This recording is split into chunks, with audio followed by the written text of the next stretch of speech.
So we're gonna change the CV axles on a 2012 Nissan Altima 4-cylinder sedan.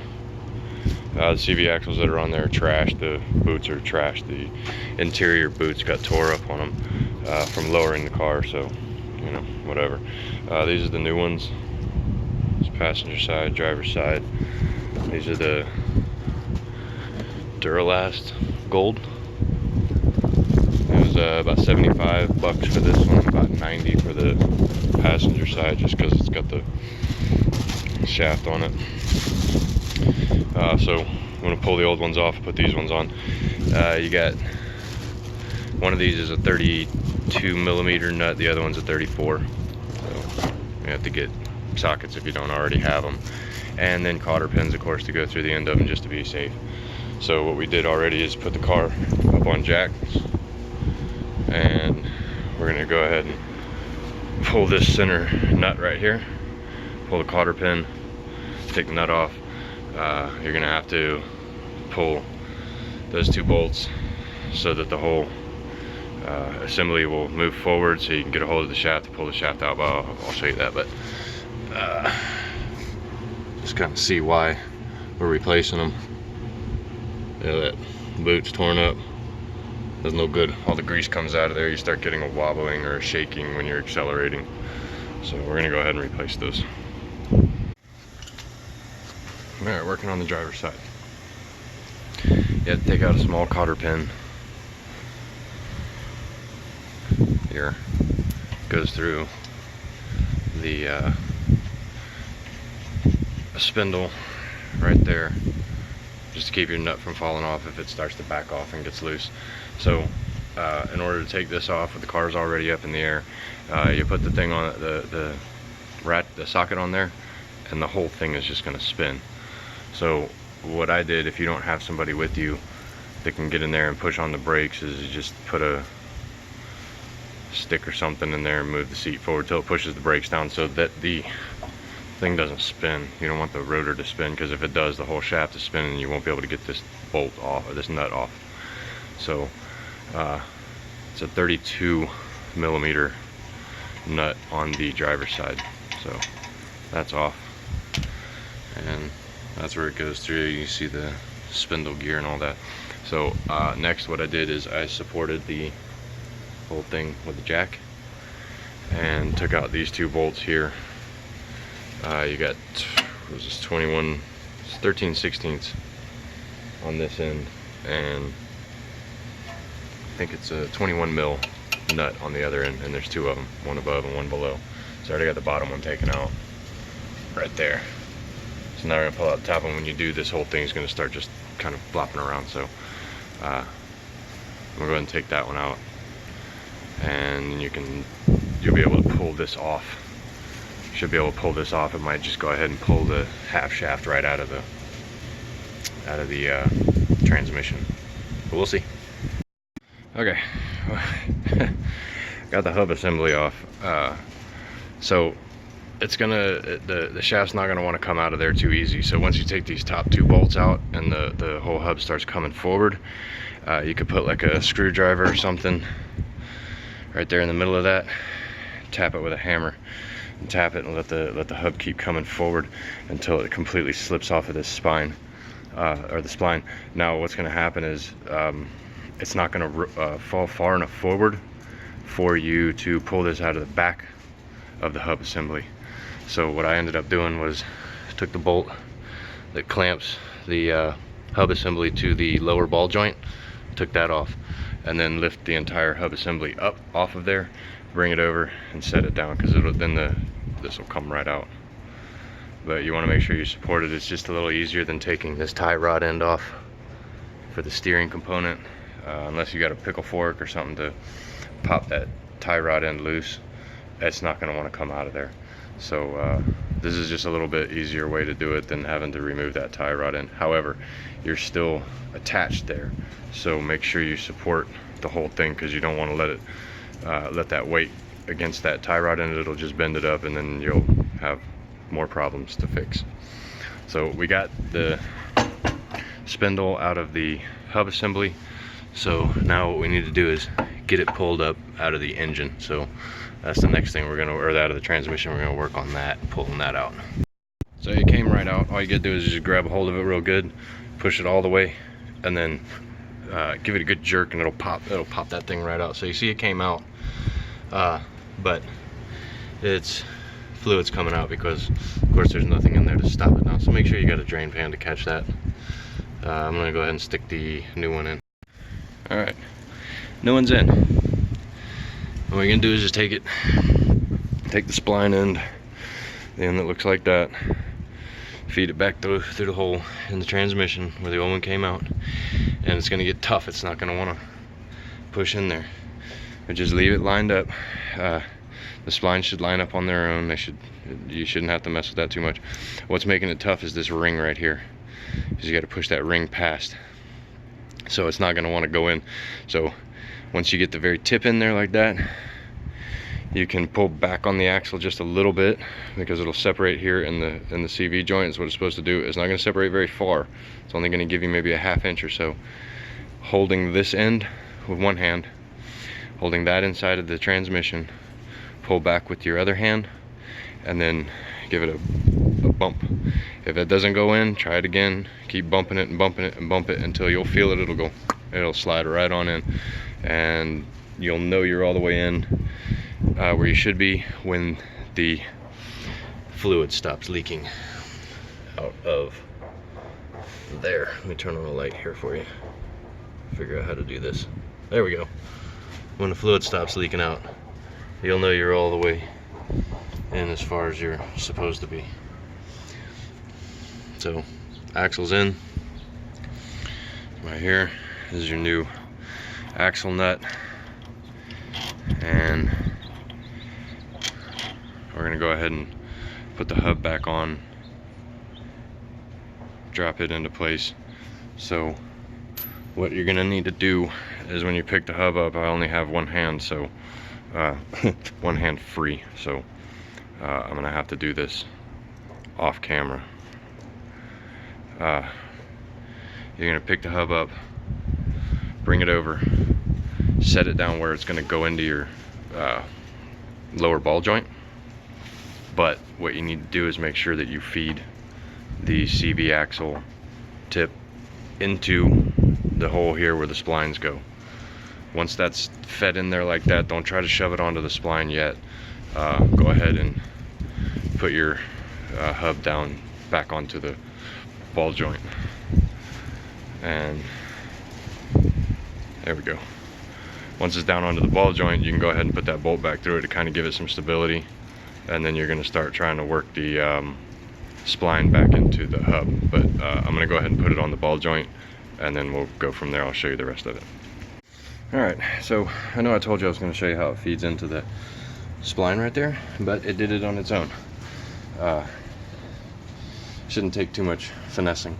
Not problem, but the big thing was, let me see it better from this side, was getting the ball joint to slide back in there, because it's going to want to move around. It's got some play in it, so once you get it lined up to where it'll fall into place, it just drops right down on top of there, and the half shaft slides right into place. I mean, it just kind of popped right in there.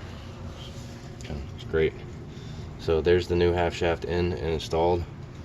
You want to make sure that it fed all the way into the back of the hub assembly, and half shaft is in. Like I said, keeping all the supported the whole time, because it's going to want to drop a little bit. It just makes it easier to feed these bolts back through into your strut. But yeah, I'm going to go ahead and put this bolt back in right there, and what that'll do is that clamps the bottom of the hub together so that it holds onto that ball joint right there. And what you didn't have to do was remove, come on light, let's go. Maybe not. There we go. What you didn't have to do was remove this tie rod end here for your steering component right back there. It did get a little bit stressed because of pulling the hub off and having to move it around. So just make sure that once you're done, you look at the boot and make sure that this boot isn't all torn up and destroyed. Same with this one here, and that it didn't get, I mean, to tweak it a little bit is fine because it takes that kind of abuse when you're driving it, but you just don't want to tweak it too much because it's going to throw your alignment off pretty bad. And alignment's already going to be off on this thing because you've removed the hub, but it's not going to be as bad as if you tweak this tie rod end right here. And make sure your bolt's still in there good and you still got a good cotter pin in there, just for safety reasons. So I'm going to put this all back together and give you an overview of how that looks, and then we're going to go to the other side and do the passenger side, which is even more fun. Alright, there's new ones in there. New half shaft. Hopefully this one doesn't tear apart as fast as the last boot did. There we go. Nuts on, cotter pin through. These Duralast come with another washer that goes in behind the nut, because I guess the nut is, this was the original that came off of the vehicle. This nut's a lot, not as thick, so I guess that's what that washer's for. So washer's on. Let's see how it goes. But that's the driver's side, so the bolts back through, like 21 mil. Hold the strut in place. We got the bolt back through the ball joint on the bottom, and I got the nut on the end of the half shaft. So there you go, that was driver's side half shaft change on a 2012 Nissan Altima. Now I'm going to go to the passenger side and fight with that one. So a quick look at the old one. This is the tire end, where the front tire is. This end was fine, the CV boot, no problem. This end, so I lowered the car, and I didn't lower, I mean, I lowered it maybe about 3 inches, which is probably a little excessive. But it took it about 2 days to tear that boot apart, and it just tore the boot right off. I guess because of the angle, and I don't know, but it seems to be a common problem when you lower these cars. CV axle boots take a dump on you. This one actually isn't as bad as the passenger side. The passenger side is really bad. You'll see when I pull it out. But see how the shaft moves in and out. It shouldn't, I mean, it should move a pretty good little bit, but that's starting to become excessive.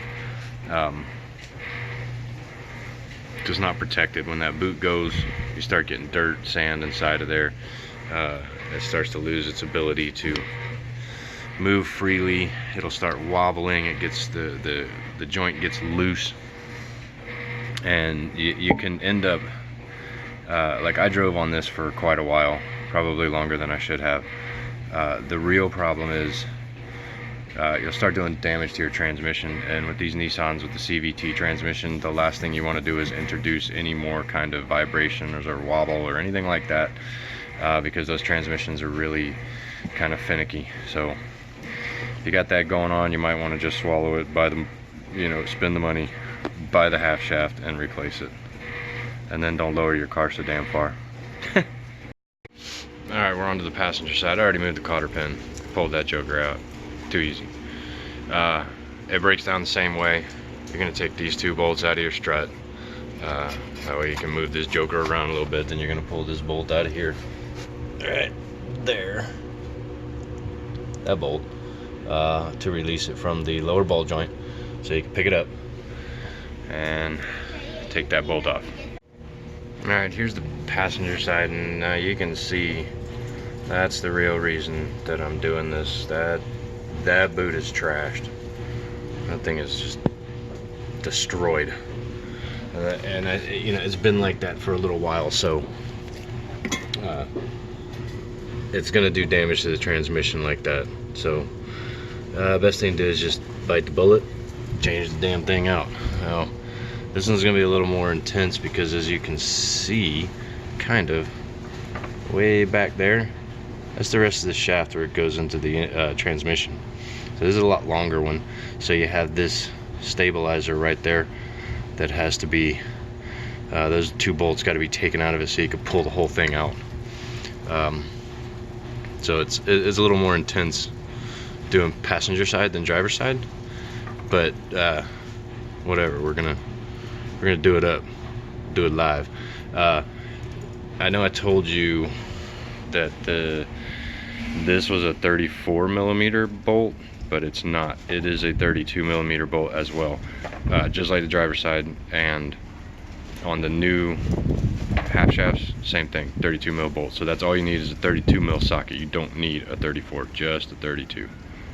So let's go ahead and pull this thing off. It's gonna be the same routine. Disconnect the strut, 2 bolts out of the strut, 1 bolt out of the lower ball joint, and the axle nut. I'm gonna take all those off and we'll start moving this out of here and get this half shaft pulled out and put the new one in. Got the drip pan under there too. It can stay pretty much in the same place, pretty close to it. You might have to move a little closer to the passenger side to catch that fluid, but it's basically gonna leak out of there, out of the same place that it did on the other side right there.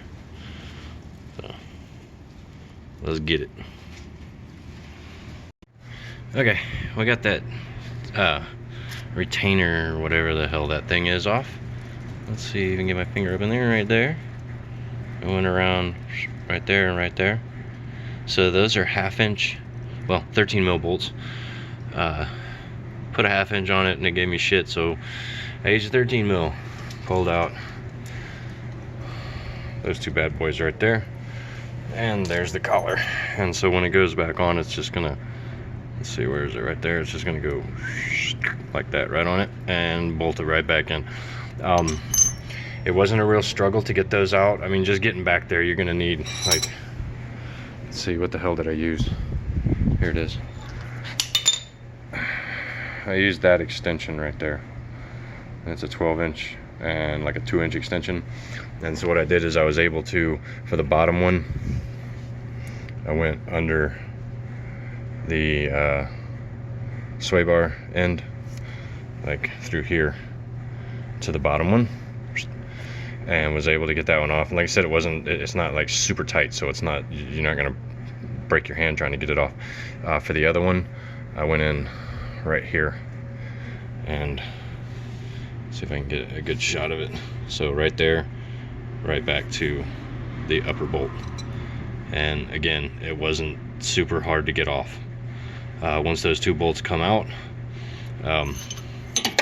this piece just sits on there like that. It'll swivel down like that and you can just pull it right off. And what that's going to do is it's going to allow you now to pull the entire, let's get the thing out of the way, the whole shaft out, and it'll come right through that collar right there and come back out. So I'm going to go ahead and take the hub assembly and move the hub assembly off. I got a jack stand over here. I'm going to set the whole thing on the jack stand and lean it up against the inside of the wheel well so that it's supported and out of the way while we're pulling the half shaft out. So that one pulled out pretty easily.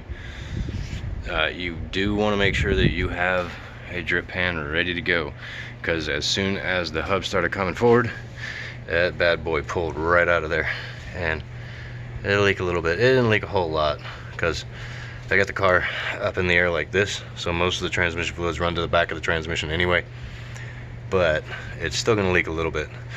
So you can see where it went through that collar. We pulled it out of there, pulled it out the transmission, and there it is right there. So we're going to go ahead and put the new one in, and yeah, go ahead and put this whole thing back together and be done with it. It's actually going a little easier than the driver's side did, amazingly enough. Some people pull this whole thing off, like right here, that whole collar assembly off there and there, which is kind of a pain in the ass. That's why they put that little thing over there, this little bad boy over it. Alright, so that'll hold it in. So remember, take that off. Don't take the whole assembly off, that's just dumb. I just want a quick look at it. Look at this thing. Ugh. Yummy. Yeah, so it's getting bad. It's getting a lot of sand and crap in there, and the boot is completely gone. Like that, it started with a small tear, and I was kind of like, all right, I'm gonna replace it, and then I never did, and eventually the entire boot tore off and is gone. I mean, this one's fine, the front one's no issue, it's the rear one that's a pain in the butt. But no problem now, we're gonna go ahead and change it. You're gonna see too, like I meant to tell you, these are like balance weights that they put on the OEM axles. Your new ones, like you're gonna see, your new one does not have that. There is no counterweight on the new ones, but shouldn't be a problem. Of all the people I've talked to that have changed them, said it's not an issue. The counterweight is not an issue. Some you can buy have the counterweight on them. If you get OEM axles, they're gonna have a counterweight on them. Some of them won't. The more expensive ones will, but they're gonna run you, $200-300 per axle. And these Duralast Gold come with a damn lifetime warranty, so if they ever tear apart like that again, pull it off, take it back to them, they give you a new one. A quick little side-by-side here, old and new, old, new. The reason it came right out of the transmission, unlike the driver's side, was you'll notice there's no retaining ring here or here. They only do that on the driver's side of these because it has this collar here. That's what gives the pressure between on this part of the shaft to keep it inside of the transmission. Other than that, they're pretty much exactly the same, minus the counterweight, of course. And like some of these will have, like if your car has the older style ABS, you're gonna have a gear on there. These don't have it. This has got the newer style ABS with the ABS sensor in the hub itself, but other than that, really no difference. They got these washers on here, of course, because the nut that comes off of the old one is a lot thicker than the nut that goes on the new one. All right, so they use that washer to take up that extra space, right, like that. But that's it. We're gonna go ahead and put it on the car. All right, got the new half shaft in there. It's in the collar, it's in the transmission. What I did is I went underneath the car because I had enough room and kind of fed it in from underneath. That way you're sure everything lines up real good and it just slides right, and it should slide in with really no issue. What's going to hold you up if anything's stopping you is this, I don't know if I even got a shot of it, that ball, that bearing there, if it's trying to catch on that collar. Just make sure you got one hand back by there and one hand down there by the transmission, and feed it in, and it'll go right in. It'll go all the way in. So now what we're gonna do is put the collar back on, the retainer on the end of the collar. We're gonna put that back on and go ahead and feed this thing through the hub, get the hub back on so it's not sitting on this stupid jack stand ready to fall and break more shit. When this goes back on, like I said, it goes on right back there. Right back there. Woo. It's gonna go on, it's just gonna go right on like that. Let's see if I can slide my big butt back in here and kind of show you how this goes on there. Just like that. Look at that. Oh, that was pretty easy. My arm's killing the focus, but just like that. Nope, right on there. And then feed your upper, you got an upper and a lower bolt to go through. Tighten down, and you're good to go there. Then you can come back here and fight with the hub, which we'll do in a minute. A little pro tip, kind of some free chicken, I guess. It's a lot easier to get to those bolts right there with the hub out of the way. When the hub's in the way, it's kind of a pain in the ass, but it sure is a lot easier to get to those two with the hub off. But those two bolts are back in, tighten down, so pull on the axle, pull it out, it ain't going nowhere, right? Alright, so And again, the leak, you shouldn't have any leak. That's just residual. I haven't wiped it off yet, but it's not actively leaking. You just want to be sure that it's not leaking. That's kind of a hint that you got it in there far enough. The other one is that this collar won't go back down all the way if it's not all the way in. But leak is stopped. Collar went all the way down. Bolts tightened up real nice. Axle's pretty solid in there. And we're gonna go ahead and finish this job up. Okay, back in. Our ball joint bolt back in, nut and bolt back on for the strut. Everything looks good. No major damage. Tie rod end still looks good. No damage to the boot. Make sure you got no damage to your ball joint down here. The boot on the ball joint, you want to be careful. You don't mess that up, because then you're replacing ball joints.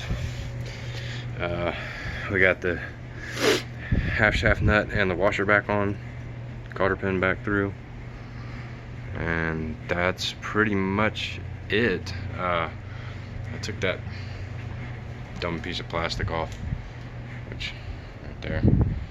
I'll put it back on, and then this side will pretty much be complete.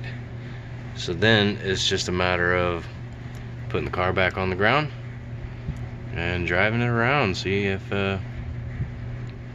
everything is good to go. Alright, so last thing is parts or tools that are going to be needed. Of course, you're going to need jack stands. I'd have an extra jack stand so that you can put the hub assembly on it. So 13 millimeter, this is a 13 millimeter socket, 32 millimeter socket, 18 millimeter socket, 21 millimeter socket as well. I use this punch, alignment punch, breaker bar, ratchet, 12-inch extension. I had a little 2-inch extension here too. 18 mil box end wrench, 21 mil box end wrench. I used a pair of pliers. I think I used those screwdrivers for something. A hammer, a drip pan, and some rags. That should be all you need to change the two CV axles on a Nissan Altima.